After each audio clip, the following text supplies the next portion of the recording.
Chapter 1. The Charity Event. The flashbulbs blinded her Patricia Lawson, queen of charity and quiet cruelty. She called every gown exquisite, her smile reflecting a world that always clapped on cue. She didn't know she was wearing one of mine. The same woman who once laughed at my dress, called silk a luxury for women who belonged, now draped herself in my patience. I'd once stood in rooms like this hoping to be invited. Tonight I'd built the room myself. Her laughter still echoed somewhere in the back of my mind, soft, polished, poisonous. But my hands didn't shake this time. I'd learned how to steady them with silence, with work, with silk. The cameras adored her, and she adored the sound of her own name. Soon she would learn mine. Because sometimes revenge doesn't need fire. Sometimes it only needs a perfect fit. The ballroom glittered like it had been dipped in champagne. Every surface reflected light crystal glass satin, even the polished smiles of people who measured worth by invitations and last names. Patricia Lawson stood at the center of it all, a woman who knew how to pose even when she pretended not to. Her diamond brooch caught the chandelier's fire and scattered it across the ceiling like stolen stars. And tonight she declared into the microphone, her tone drenched in benevolence practiced to perfection, "We welcome our newest sponsor, Nare Atelier, the definition of modern elegance." Applause swelled, polite obedient, the kind of applause that fills rooms where truth would make too much noise.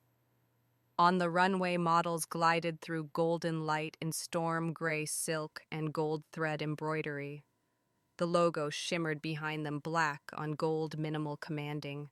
My logo. From the far end of the ballroom, half hidden behind a column of lilies, I watched her bask in borrowed glory. She had no idea the brand she praised, the designer she couldn't wait to meet, was the woman she once reduced to a punchline. I adjusted the cuff of my gown's storm gray silk twin to hers. The difference was in the cut. Mine carried control in every seam, hers ignorance disguised as luxury. Patricia waved toward the audience as reporters shouted questions. "We are thrilled to have Nare Atelier join our mission," she gushed. "Their designs redefine grace. Truly timeless craftsmanship." I almost pitied her, almost. The irony was dressed in platinum satin and she was draped in it. The scent of lilies mixed with perfume and hot camera bulbs. It curled around me sharp and familiar, the same perfume she'd worn the first night we met, the same lilies arranged in her marble foyer. Every sensory note tugged at a memory I thought I'd already folded and stored away. But before the flashback claimed me, I let myself linger in the present just long enough to taste what victory, without cruelty, felt like. Patricia looked radiant, yes, but her radiance had my name sewn into its lining. She didn't know it yet, but tonight's applause wasn't hers. It never had been. Ethan caught my eye from across the room. His smile was small, discreet, but knowing. He didn't know the entire story, how deep the wound ran, but he knew enough to read the calm behind my expression. I'd promised him that tonight would go smoothly. He'd believed me. He always had.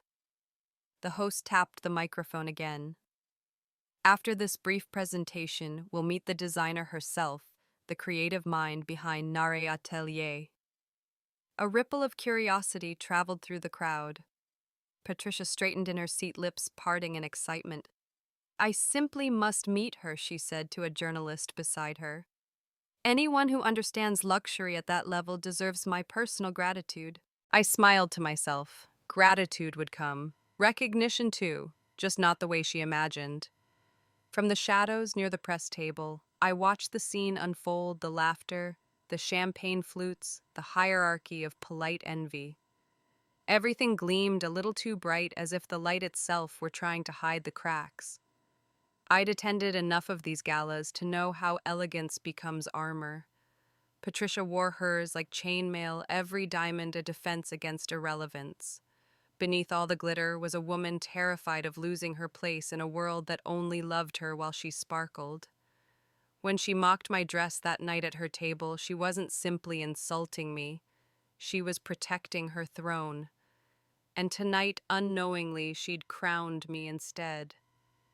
The orchestra paused for intermission applause, returning as waiters refilled glasses and laughter spilled like champagne over the white linen tables. I slipped quietly toward the terrace doors, craving air unperfumed by pretense. Outside the city breathed honestly, a softer hum, a truer rhythm. The chill steadied me, cutting through the glitter still clinging to my skin. For all my composure, a pulse of nervous electricity buzzed beneath the calm, not fear, but the sharpened awareness before something inevitable. Behind me, the ballroom doors opened, releasing a wave of warmth and laughter. Ethan stepped onto the terrace, his tux catching the moonlight. He looked both proud and wary. "You're sure about this?" he asked. "I'm sure. She doesn't know." "Not yet." He exhaled a faint cloud in the cold air. "You could have told her. Saved yourself the spectacle." "This isn't a spectacle," I said softly. "It's closure. Polite public closure." He studied me for a long moment, then smiled the way only someone who truly knows you can. "I'll be right here when it happens." That steadied me more than the cold ever could. Through the glass, I could see Patricia glowing again under the camera lights, her laughter ricocheting off the crystal walls. I took one last deep breath and turned back toward the ballroom doors. The MC's voice echoed over the crowd. "Ladies and gentlemen, please stay seated for the highlight of the evening, the unveiling of our exclusive Nare Atelier collection and a message from the designer herself." Applause thundered. Patricia straightened, ready to bask again. She turned slightly, scanning the ballroom, perhaps hoping to glimpse the mysterious Natalie Rivera she'd heard about. My heartbeat steadied. Not yet. The lights dimmed for the runway montage. Gold illumination swept across the room as the screen came alive.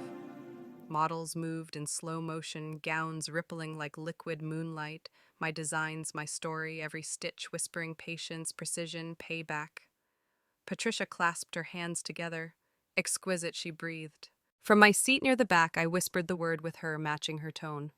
Exquisite. Only one of us meant it. As the film ended, the lights brightened again. The host's voice boomed. "Let's have one more round of applause for the incredible artistry of Nare Atelier."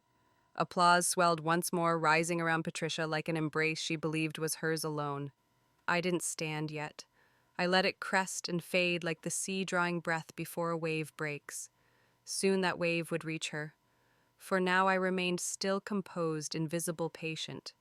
Every story needs its silence before the music begins, and mine was almost ready to play. Chapter 2. The Dinner Table. It started with candlelight too perfect, too deliberate, the kind that doesn't flicker because someone's paid to make sure it doesn't. Patricia Lawson's dining room gleamed with curated warmth, crystal glasses aligned like soldiers' silverware, gleaming against linen as white as her approval was rare. Ethan squeezed my hand under the table as the first course arrived. "You'll be fine," he whispered. I smiled. "I'm not nervous." But my pulse disagreed. Patricia appeared at the far end of the table in a gown of ivory satin, a small empire of diamonds resting on her wrist. "Everyone," she said, "this is Natalie." Her tone dressed my name in politeness, the way one wraps leftovers in plastic meant to hide the scent. Her gaze swept over me, deliberate, assessing. Then the smile, the kind that didn't reach her eyes. "Oh, Natalie," she said brightly. "You look comfortable." The laughter was small at first, just a few polite chuckles from cousins and in-laws who had learned to mirror her tone like trained dancers. "Thank you," I said evenly. My gown, a structured navy design of my own, caught the light when I moved. The fabric was Italian silk blend, the seams hand-finished. I had made it myself. Patricia's eyes lingered on it. "How creative," she said. I didn't realize department stores offered design internships these days. The laughter came again, louder this time, sharper, gilded with mock sympathy. Someone clinked a glass as if rewarding her wit. Ethan shifted beside me. "Mom," he said softly. "Natalie's dress is from her own label." Patricia blinked, feigning surprise. "Really? How entrepreneurial." "And what's it called again?" "Naive Atelier Nare," I corrected. "It means rare." "How poetic." She turned to her sister.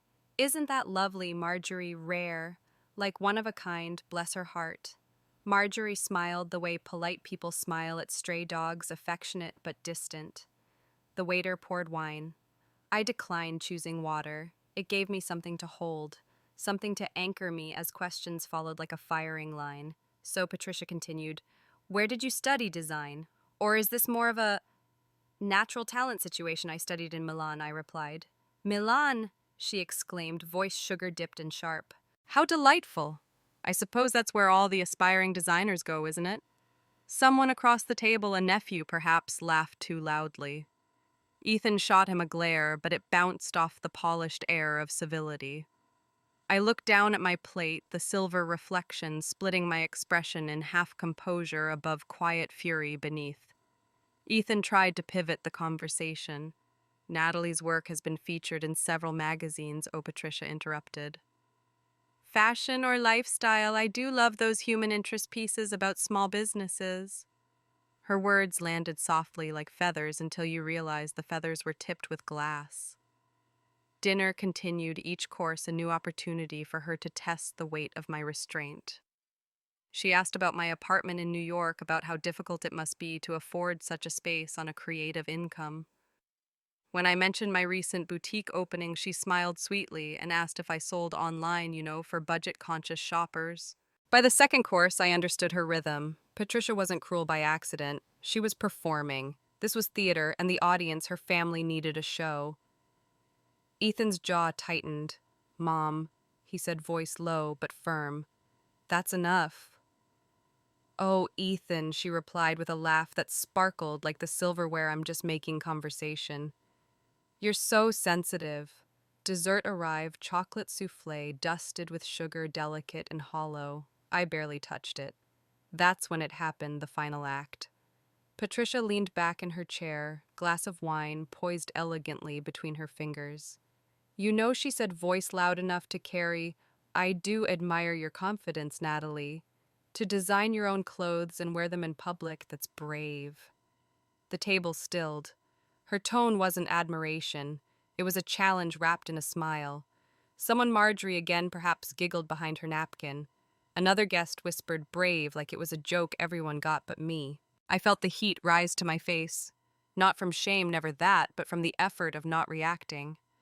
Every insult stitched itself into something I would later use.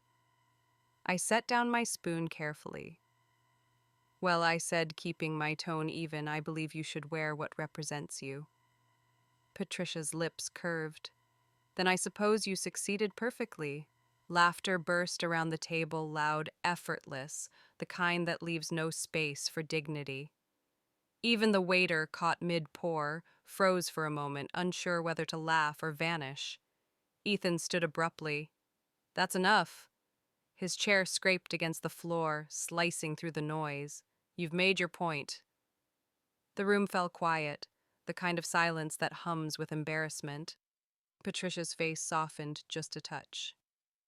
"Ethan, please," she said gently, "we're only teasing." But her eyes told another story. She was pleased. She had won. I reached for Ethan's hand. "It's okay," I whispered. "Really." He hesitated, torn between anger and loyalty. "You don't deserve this." "I know," I said. "But sometimes it's better to let people talk. They reveal themselves faster that way." He exhaled slowly, sat down, defeated, but still seething. The conversation drifted back to safer topics, vacations, investments, art auctions. I let their words fade into background noise. I focused on the clinking of forks, the rustle of linen, the faint hum of classical music from the other room. Every sound etched itself into my memory like thread through fabric. When dessert plates were cleared, Patricia smiled brightly again as if nothing had happened. "You'll have to show me one of your little designs someday, dear. Perhaps something I could wear to our next event." I smiled back, matching her tone. "Of course, Mrs. Lawson. I'd be honored." Her eyes flickered. She'd expected defensiveness, not grace. She didn't realize she'd just given me permission to choose the weapon. I stood to thank her for dinner, keeping my posture perfect, my voice smooth. "It was a lovely evening," I said. "It certainly was," she replied. "You handled yourself beautifully." The irony hung between us sweet and poisonous. As Ethan helped me with my coat, she added one last remark quiet enough that only I heard it. Don't take them too seriously, dear. This family has a sharp sense of humor. You'll get used to it if you last. I met her gaze and smiled. I'm sure I will. Outside, the night air felt like freedom. Cold, honest, unscripted. Ethan apologized again and again as we walked to the car. I told him not to. Your mother doesn't intimidate me, I said softly. She just gave me material. He frowned.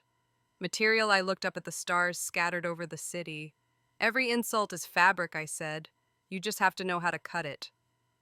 What Patricia didn't realize was that she'd just commissioned her own humiliation custom-made in silk. Chapter 3. The Preparation. The night after the dinner, I didn't cry. I didn't throw a glass or replay every insult in my head until dawn. I just worked. In my world, revenge doesn't start with rage. It starts with fabric.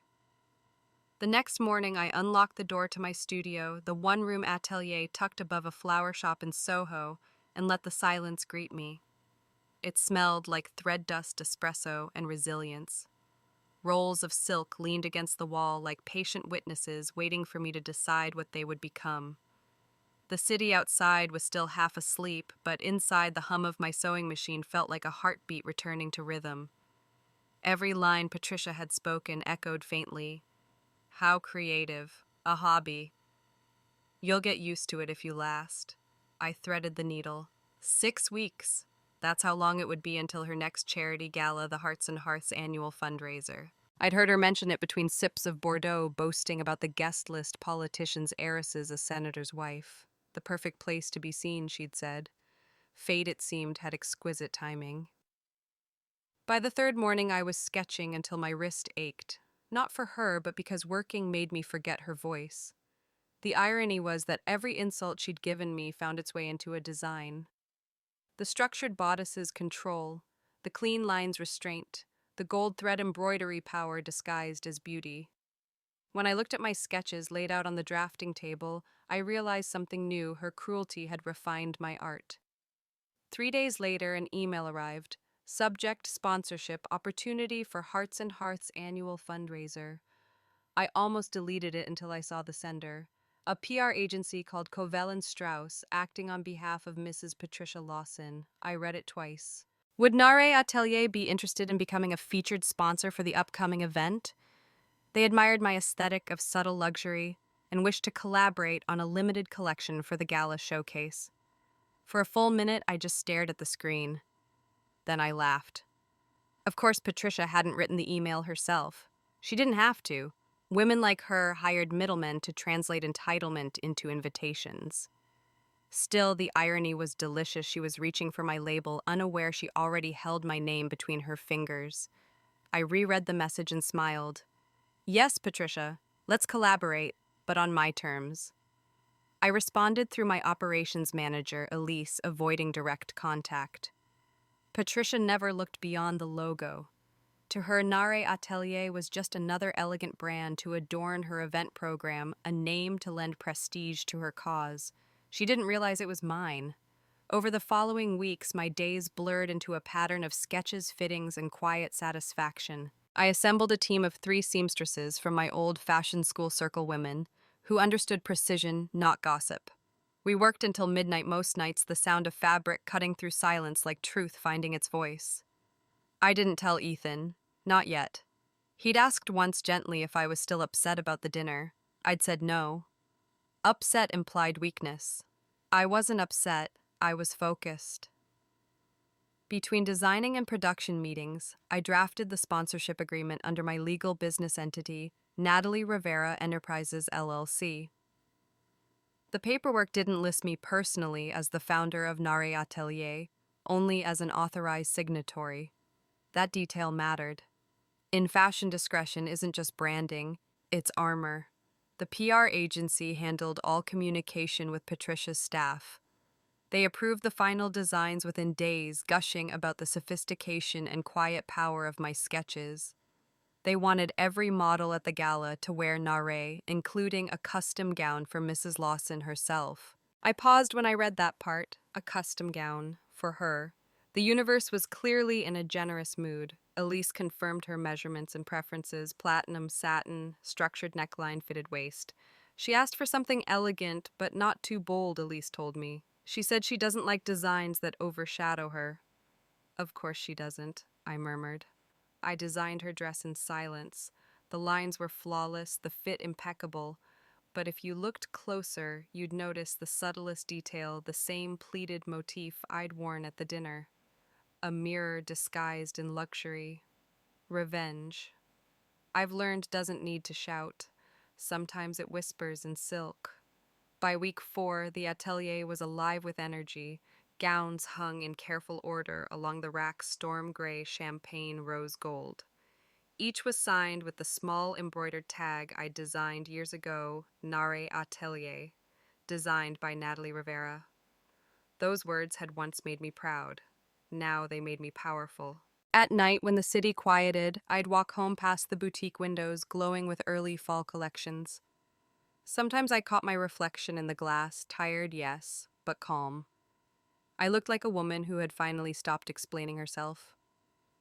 The gala date drew closer. Elise coordinated every delivery, every press contact, every name on the sponsorship list. She never asked why I insisted on staying off the promotional materials. She just trusted me the way artists trust intuition before logic.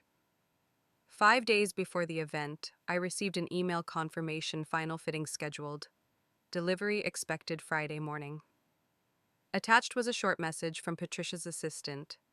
Mrs. Lawson is thrilled to debut Nare Atelier as our premier sponsor. She's particularly excited about her personal gown. She's told everyone it will redefine elegance. I smiled as I read it, tracing the words with my fingertip. Redefine elegance. Yes, that part at least was true. The day of final fittings, the studio buzzed like a hive. Models came and went, laughter mixing with the sound of fabric rustling. Cameras from a small lifestyle magazine captured behind-the-scenes shots.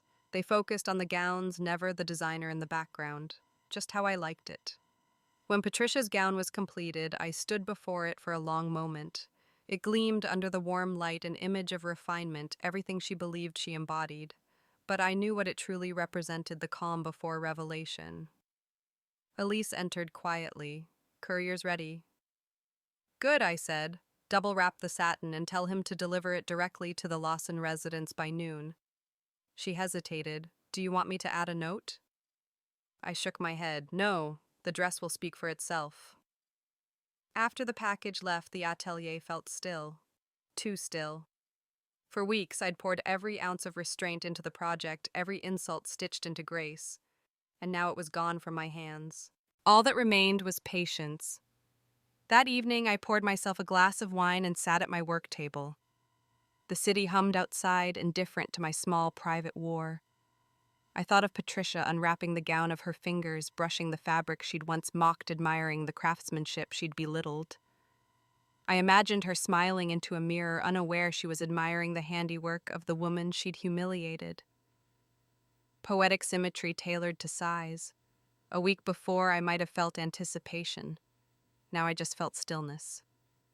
True revenge, I was learning, wasn't about excitement, it was about balance. About knowing that justice could look beautiful. 2 nights later, I received an invitation from Covell and Strauss. Mrs. Lawson would be honored to host Nare Atelier's creative director at the gala as a VIP guest. I reread the line and exhaled slowly. My name wasn't listed, just creative director. Perfect anonymity, perfect stagecraft. Elise looked over my shoulder. You're really going, aren't you? Yes, I said. After all, she asked me personally. She smiled faintly. And she still doesn't know. No, I said, closing the laptop. But she's about to learn what a hobby can do. In the days leading up to the event, I prepared quietly. My own gown waited on the dress form, a twin to hers in storm gray silk. A mirror image, symbolic and deliberate. I designed it not for spectacle, but for control. When I tried it on, the fabric settled around me like calm water. I studied myself in the mirror. No fear, no anger, just a woman who had mastered her silence. On the morning of the gala, the courier confirmed delivery. Patricia had received the gown. Her assistant emailed a single line. Mrs. Lawson says it's the most beautiful dress she's ever seen. I smiled. Tell her I'm glad it suits her. Then I packed my sketches, turned off the lights, and stood for a moment in the doorway of the studio. The mannequins stood in rows, dressed in quiet triumph. The work was done, the stage was set. All that remained was the reveal. Revenge wasn't the point anymore, it never really had been. This was about truth, measured and cut to fit. And in 6 weeks, under gold chandeliers and polite applause, truth would finally walk the runway. Chapter 4: The Gala Reveal. The ballroom glittered like it had been dipped in champagne. Every surface reflected light crystal glass satin, even the polished smiles of people who measured worth by invitations and last names. The Hearts and Hearths fundraiser had never looked grander. Patricia Lawson had made sure of that. I arrived early, though no one knew it was me they were waiting for. My invitation had been addressed to the creative director of Nare Atelier. The anonymity amused me. Tonight I would be both the guest and the ghost in the room, unseen yet everywhere. Patricia's event planner had transformed the Fairmont Ballroom into a golden stage walls, draped in soft chiffon tables blooming with lilies, the scent mingling with perfume and wealth. A string quartet tuned near the stage, their notes floating like fragile glass. Everywhere I looked, people were wearing my designs. The women glowed beneath soft lights, unaware that their elegance carried my signature inside the lining. It felt surreal, like watching an echo of my own work reflected through strangers. Patricia swept in 10 minutes before the cameras did.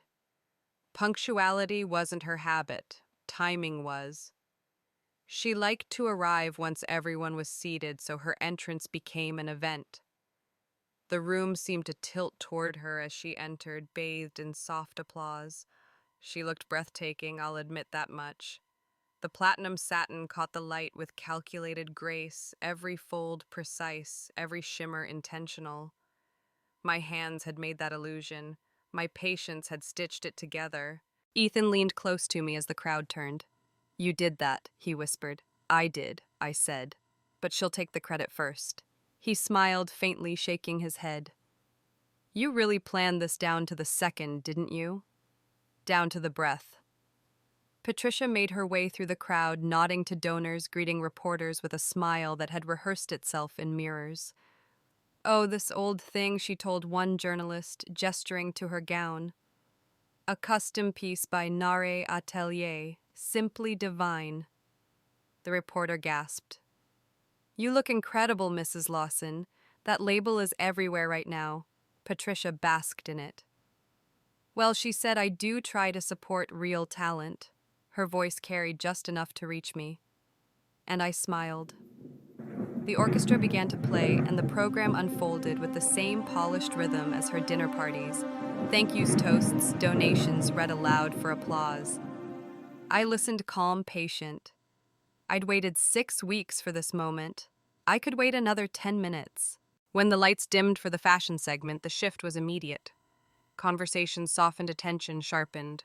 The projector hummed to life, and the runway screen filled with gold light.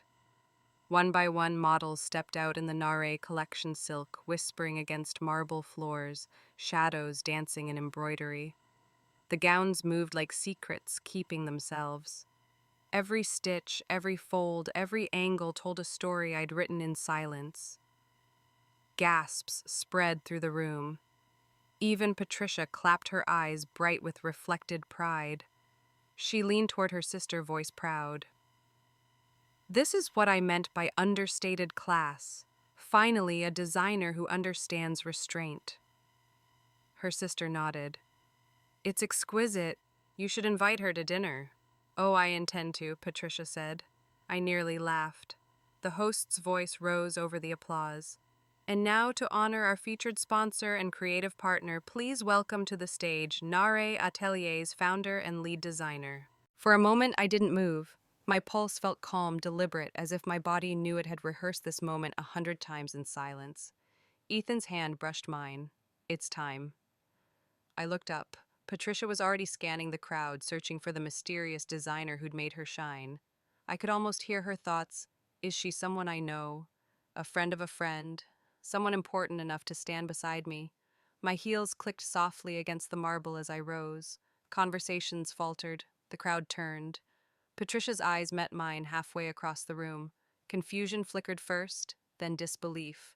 She looked from me to her gown to the logo glowing on the backdrop. She tried to smile. Natalie. I didn't answer. I stepped up onto the stage, my storm gray gown flowing like smoke. It was a mirror image of hers, only deeper, colder, more controlled. The symbolism wasn't lost on anyone. I took the microphone. Good evening, I said. My voice didn't shake. I'm Natalie Rivera, founder and creative director of Nare Atelier.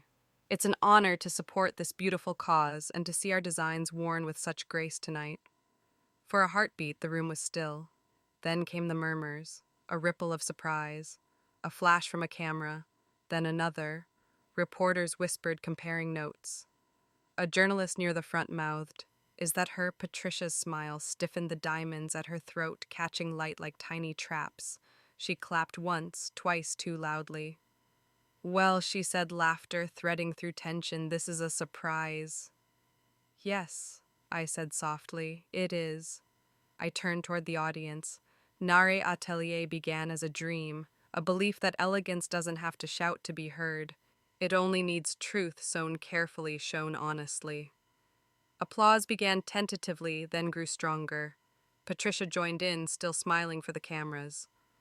I could see the calculation behind her eyes, the way she tried to recover her footing. She'd built her reputation on control, and now control was slipping quietly, beautifully from her hands.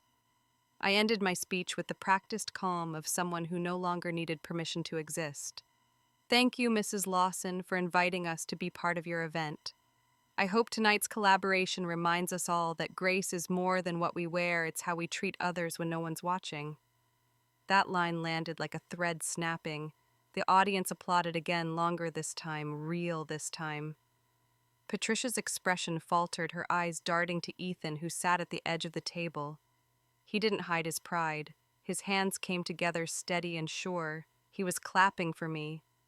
The cameras turned, capturing every frame, Patricia in my design, applauding the woman she'd dismissed. Me standing beside her, calm, composed, untouchable. As the applause swelled, I caught the faintest sound, her exhale, a whisper of disbelief. When the host gestured for a photo, she hesitated, then forced a smile. We posed side by side. Flash, flash, flash. Her hand trembled slightly on my arm. I felt the faint texture of the satin she'd once claimed was too shiny for class. Now it gleamed like confession under the lights. "Congratulations," she murmured, voice tight. "You've outdone yourself." "Thank you," I replied, tone soft but deliberate. "Your support means more than you know." The photographer called for one more shot, just the two of us. I turned slightly, ensuring the logo behind us, Nare Atelier, framed the picture perfectly. Patricia's name would appear in every caption beneath mine. When the flash faded, I stepped away first. She stayed frozen a second longer, trapped between pride and realization. Ethan joined me as the music started again. "You were incredible," he whispered. That line about grace, it hit her. I looked toward the stage where Patricia stood, surrounded by guests, pretending not to stare. "It wasn't meant to hit," I said quietly, "just to fit." He smiled at that. "You really are dangerous when you're calm, only when necessary." The rest of the evening passed like a dream stitched from irony. Patricia tried to regain her rhythm, offering polite comments to donors, but her laughter sounded strained. Every time someone complimented her gown, she'd smile until they added, "It's such a statement piece, Natalie." Each time she'd nod, lips tightening, eyes flicking to me. By the end of the night, the air around her shimmered with polite discomfort. She'd built her kingdom on perception, and tonight the foundation had shifted by a single silent truth. When the last guests began to leave, she approached me one final time. You could have told me, she said quietly, her voice stripped of its usual lacquer. I could have, I agreed. But then you might not have listened. For a long moment she said nothing. Then she touched her gown, lightly, fingers tracing the fabric. It's beautiful, she admitted. I smiled. I'm glad it suits you. And for the first time since I'd met her, Patricia Lawson had nothing to say. Outside, the city lights reflected off the hotel's glass facade. The valet brought our car around. Ethan opened the door for me, his expression proud but thoughtful. She's never going to forget this, he said. She's not supposed to, I replied. As we drove away, I looked back at the ballroom through the tinted window. Patricia stood near the entrance, still surrounded by photographers, still smiling. But even from a distance, I could see it, the subtle shift. The laugh lines around her mouth were tight now, her posture careful. She wasn't laughing at my dress anymore. She was living inside it. The revenge wasn't loud, it didn't need to be. It was tailored, stitched with elegance, measured in silence, and worn by the very hand that once pointed in mockery. And tomorrow, when the photos appeared across society columns, she'd see it clearly. Her humiliation didn't ruin her reputation. It redefined it under my label. Chapter 5. The Aftermath. Morning found the city soft and gray, the kind of light that makes everything look honest. I brewed coffee and opened my laptop to a forest of notifications, society pages, fashion blogs, a business column that usually ignored anything not worth more than 8 figures. Today, they all wanted the same story. Gala guest becomes gala icon designer, steps out from the wings. The headshots were ruthless. Patricia on the left, gleaming in platinum satin, a smile that looked practiced even when it was real. Me on the right, calm and storm gray, the logo behind us like a verdict in gold. Between us, the caption, Nare Atelier's founder, Natalie Rivera, unveils collection at Hearts and Hearths fundraiser hosted by philanthropist Patricia Lawson. I scrolled past the photo carousel. The language was mostly kind, elegant, reveal, poised collaboration. The rare blend of restraint and power, but it was the comments that made my stomach hum. Not the noisy ones, the quiet ones. The women who wrote, I've been that girl at that table. Or the one that simply said, grace. That word doesn't trend. It just remains. There was a text from Ethan sent at sunrise, proud of you. Proud to be beside you. Call me when you're awake. A second message followed with a crooked photo of the newspaper folded on his kitchen counter. He had circled my name in blue pen like a teenager with a yearbook. It warmed me the way a low lamp warms a room without anyone noticing. By 8, the phone calls began. Journalists. A podcast producer who loved the phrase, proof not rage. A department store buyer I'd stopped replying to months ago. I typed polite declines and a handful of careful yeses. Small interviews. Nothing that would drown the quiet I'd cultivated. Success that shouts forgets its own voice. Patricia called just after 9. I let it ring twice the way you do when you're not sure if you're ready. Then I answered. Good morning, Mrs. Lawson. Her breath steadied itself over the line. Good morning, Natalie. No bright varnish this time. She sounded older or maybe just unadorned. I wanted to say, congratulations, thank you. Silence widened, then narrowed. And I owe you an apology, she said the words careful and costly. For the other night, for before that, for making a room feel smaller when it didn't need to be. I let the weight of that sit between us. Apologies from people like Patricia aren't small, they're currency. You don't frame them, you bank them carefully. I appreciate that, I said. I've already gotten 3 calls, apparently your designs, well, they speak for themselves.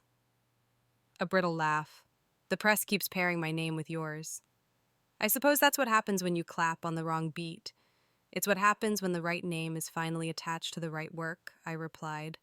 Not unkind, just true. She hesitated. If there's any way to support your next collection, you already have, I said gently, by wearing it.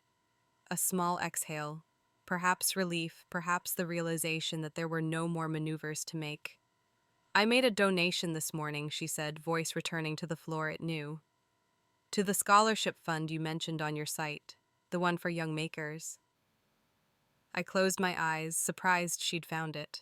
The fund wasn't flashy, just a small grant we'd set up for seamstresses who wanted to become designers, the kind of people who make magic with hands instead of headlines. Thank you, I said, and meant it. They'll make good use of it. I hope so, she murmured. I'll let you go. I imagine your day is full. It is. Congratulations again, Natalie. After the call, I sat for a minute with the quiet. Not triumph, not vindication. Something steadier. Justice doesn't crow. It balances the ledger and leaves room for air. By noon, the atelier was a soft riot. Elise brought pastries and a printout of emails that needed my eyes. Our three seamstresses drifted in like sunlight lingering near the dress forms, as if visiting old friends. I read the messages out loud. A museum wanted to loan 2 gowns for an archival exhibit on contemporary craft. A bride's organization asked if we could recommend tailors who valued dignity over speed. An independent boutique in Atlanta wanted a trunk show for women who run companies and homes and don't apologize for either. We'll say yes to 3, I told Elise, the ones that feel like a conversation, not a stage. You'll need a new calendar, she said, smiling, and maybe a nap. Later that afternoon, a courier arrived with a square white box, no card. Inside tissue paper and nestled in quiet Patricia's diamond brooch on loan, the one she'd worn at the podium. Below it, a note in careful handwriting. A symbol is just a symbol until it learns a better meaning. May this one pin something finer to the world than I did last night. Use it for your scholarship gala if you like, or don't.